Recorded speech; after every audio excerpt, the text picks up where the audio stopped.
Well, hey guys, welcome to Bow Hunting Soul. Okay, so right now it's like the first couple days in March, and I want to do a video on some shooting techniques that you may want to kind of get ahead of if you don't practice this already, because we're heading into turkey season. And these are skills you could probably do beyond turkey season as well. But I thought of this. I've been meaning to do the video for a while now. When I was actually in turkey season last year. Apologize for the wind if you got wind noise. So I'm at the outdoor range right now. I've got a it's like a target set up over here. It's a broadhead target. And last year I kind of ditched. In the later half of the year, I kind of ditched the pop-up blind. But this would, all these things I'm going to talk about today will apply to pretty much anything. But what I realized with the pop-up blind was that depending on the size of your blind that you have, I've got a 58-inch AMO recurve bow here, right? Some of you guys shoot longer bows, some of you guys shoot shorter bows, and my pop-up blind isn't all that big. But when I was shooting inside of it, I did realize that I couldn't really shoot the thing like kind of straight up and down. I had to actually turn it pretty much sideways, a lot to kind of get corner to corner clearance for like limb clearance and stuff inside the blind. Now this also applies if you're just going to do a natural blowdown, kind of like deadfall kind of thing, which I was using later on, and I was also using it with a ghillie suit. I actually brought a ghillie suit. I'm not wearing it right now. I'll do that one, in a little bit later. I'll do a little Mr. Rogers wardrobe change. But the point I'm trying to make is you may have to shoot the bow in a situation where you're not necessarily holding it perfectly upright. You may not be holding it like upright like this. You may have to have it sideways or even almost horizontal. And if it's not something that you practice for, your shots may kind of go awry. Those of us that shoot it, mostly instinctive, I think it's a little bit less of a problem, but you still have like a weird arrow flight. Not weird arrow flight, but you might have different arrow flight coming off the shelf. It might do it might kick one way or another. It might come off the shelf a way that you're not expecting it. So it's really good to come out here and practice with your actual broadheads. Like I said, we're heading into turkey season in about a month and a half here, something like that. So the way I normally shoot is about like this. Okay, so I'll be kind of like that. That's about the cant that I normally do, maybe like this. But I've been practicing even like this. I did it all last year, and I didn't have to take that shot, but I know I was in certain areas where I knew I would have to take a shot where the bow was kind of contorted and canted in ways that I normally don't do. So what I'm going to do is I'm just going to kind of set up the video camera here a little bit just so you can see me shooting. And then I'm not going to be that far away. I'm only going to set this up maybe like 10 yards, and maybe I can shoot longer too. But I'm just going to set it up in a position where a typical, let's say, like turkey distance would be. But all of this stuff will apply in deer season too. If you're shooting in a ground blind or natural blowdown or something like that, something that you need to kind of twist your limbs around to get around like limb clearance for trees and brush and that kind of stuff. So, all right, so I'm going to go set that up. What I've actually got is the tough head. Right here, that's a 265 grain tough head. Okay, and I've also got, just because I only had 3 of them and I wanted a full quiver because that's the anal retentive side of me, is my Zwickey Eskimos.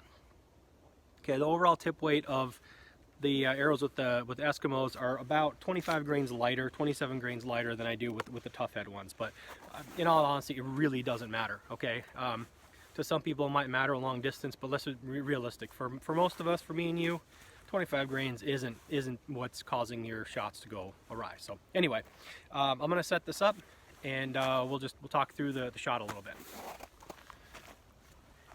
All right, so I'm only about maybe like 8-9 yards away from this target over here. Like I said, normally my ideal kind of cant to the bow would be about like this. Okay, but sometimes I've had to. No, I haven't had to, but I've been practicing for shots that maybe I might have to do this. Okay, so pretty extreme. So normally this is what I would do.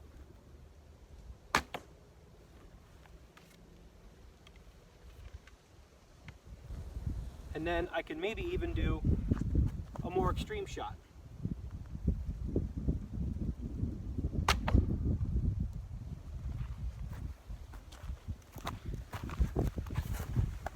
Now if you notice, I'll turn you back around over here so I can. No, I didn't shoot at the exact same spot over here because I didn't want to hit my hit my arrows. But if you notice, when I was canted this way, okay, you've got some more potential for interference. You got more potential for interference from, I don't know, your jacket, loose fitting clothes. I don't have an arm guard right now, but the arm guards typically only cover here. They don't necessarily go all the way to here. Now they do have some shooter, I don't even know what they call them. They're like these things you put on. You know, Olympic people put them on sometimes to kind of keep all the clothes and stuff away. This Uncompahgre really isn't that baggy or anything like that. I've never really had a problem with this until it's gotten wet. When it gets wet and it kind of sags, I do hit my arm. But if we were to do this with baggier clothing, or if we were to do this with a ghillie suit, which I'm gonna put on here real quick and I'm gonna show you, then you know, you have more potential for the you know, string slap, and then that's going to throw the back of the arrow off. Now we're not going very far here with this target I didn't set it up, but with the target we're shooting at right here. But if you're going to take some longer shots, maybe longer than, you know, 5, 8, 10 yards, maybe a 20-yard shot, you have the potential for that arrow not flying as true as you want it to. So, all right, what I'm going to do too before I put the ghillie suit on is I'm going to actually set up. There's some deadfall right here, right back here, and I'm going to kind of set up in there and just kind of show you potentially why you may need to cant your bow in different positions than you're normally used to. So it's good to practice stuff like this. So I'm going to get set up and I'll show you. So all right guys, I don't know if you can see me here, I don't know if you can even hear me here, but I'm kind of in this deadfall pretty good. I'm actually shooting that direction, if you can kind of see it. Now, especially if you have a longer bow, you're going to have limb issues here, you're going to have limb issues here, over here. This is very similar to where I took a shot on that turkey last year. And if you've got like a path cleared or cut, or actually going, you know, through some brush, you may not be able to shoot a bow just like this, because you're going to hit all this stuff. But perhaps you may need to do something like this.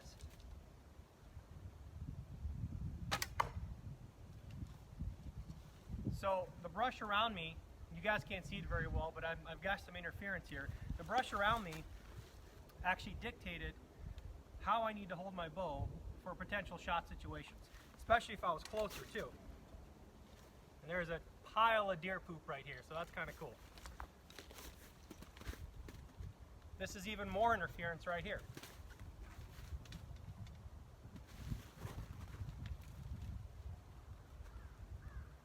See how I'm having to go through between these limbs right here, between this and this, as far as branches?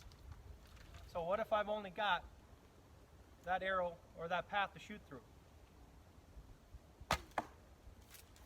Okay, sometimes you just got to do what you got to do. If this is what's giving me good cover,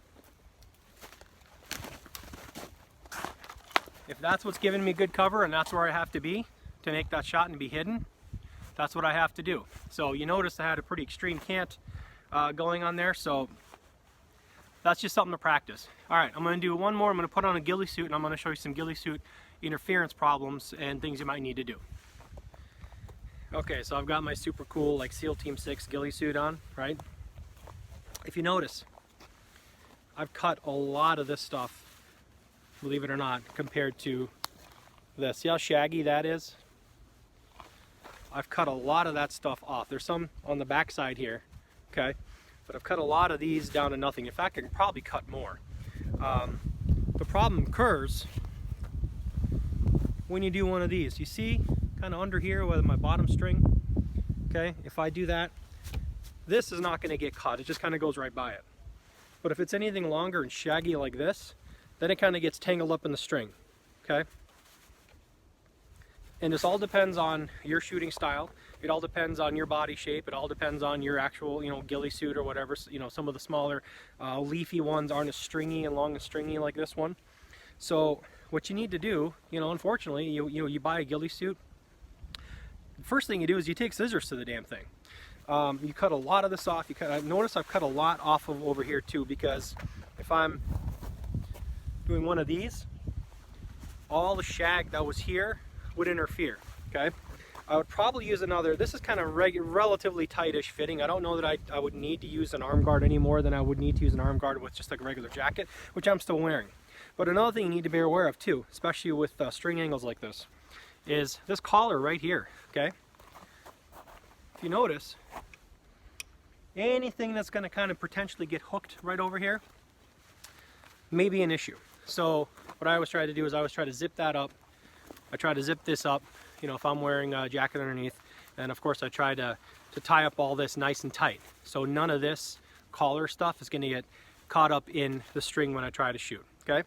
So I'm going to take a couple shots with the ghillie suit on as well, so just so you can see just the kind of stuff hanging off of me, and then I might give you an idea of maybe what you need to do if you're going to wear a ghillie suit or a leafy suit to maybe alleviate some of these problems. Okay. All right, so I apologize for the sun behind my back here, but it's the only direction the target goes. So here's how I would be pretty much on the ground, okay? Whether I'm in deadfall, whether I'm in wherever, it doesn't matter. This is how I would be. So if you look at this stuff, I'll turn like this just so you can see it, okay? Everything here would be potentially interference. Everything here potentially would be interference. Maybe, again, it all depends on how you shoot in your head positioning and that kind of stuff. But don't assume that you're just going to shoot straight up and down with no interference over here. This could be an issue. And you'll hear it if it slaps.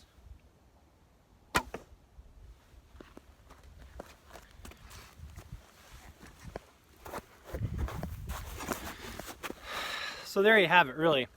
Kind of basic stuff, I suppose, but if it's things that you don't normally think about, especially, you know, in the off season or something like that, this is the perfect time to do it. Again, it's going to be turkey season here in just a couple months. It'll be a turkey season for you guys, for some states a lot closer than me. Mine's going to be middle of April, like you know, middle of April. Anyway, is when it's going to start. Some states open up a lot earlier. So if you're going to be taking a traditional bow, especially a traditional bow, probably any bow, you should be practicing different angles and different situations. If you're going to be on the ground, even in a tree, okay, with this kind of stuff, everything's hanging at different angles. So this is the time to practice it. This is the time to practice it with your actual broadheads. Make sure that they're going to fly the way they're going to fly, and with the actual equipment that you're going to be wearing. If this is the way you're going to go into the field, put it on. You absolutely owe it to yourself and the animal to make the good shot. If something's not flying right, if you're getting kind of interference, cut it off, trim it up, you know, put it behind an arm guard, what have you. Do what you need to do. But now's the time to do it, so you can go a field confident, knowing that, you know, depending on your situation, depending on where it comes in, you can be like this, you can be like this, or you can be like this, and you can take those shots confidently, knowing that you're gonna probably connect on what you want to connect with. So anyway, I'm gonna leave a link to all the stuff, right? The bow. I don't know if this is going to come out before. I did a review on the bow, the Bear Grizzly. I don't know if it's going to come out before that or not, but I'm going to leave a link to all this stuff. The ghillie suit, you know, the broadheads, bow, arrows, all that stuff, just like before, you know, Amazon affiliate. Click the description below, expand it, and click on any of those. If you're going to go shop for any of this stuff, I really appreciate it if you go through those clicks through Amazon. It doesn't cost you a dime, and you can still use Prime and all that other good stuff. But I get some pennies back from Amazon for referring you guys, and that greatly helps out. And I really appreciate the support and help for the channel. So if you like this video, like, share, and subscribe, and spread the word. And if I don't talk to you guys before your season starts, happy hunting and good luck. Thanks.